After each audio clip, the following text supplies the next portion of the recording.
When Nigeria's President Buhari took office last spring, he inherited a military that was underpaid, underfed, and unable to protect the Nigerian people from Boko Haram. And one reason is that much of the military budget was finding its way into the pockets of the generals.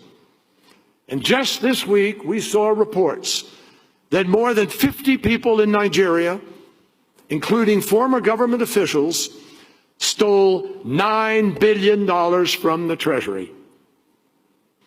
I used to be a prosecutor, and I know how hard it is to hold people in positions of public responsibility accountable. But I also know how important it is.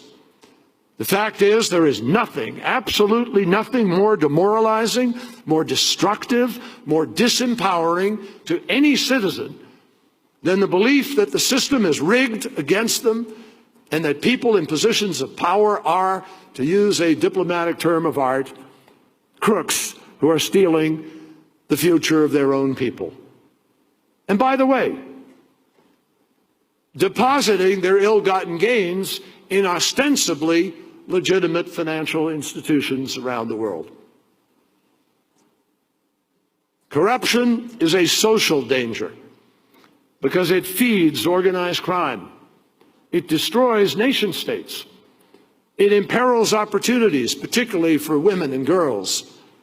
It facilitates environmental degradation, contributes to human trafficking, and undermines whole communities. It destroys the future.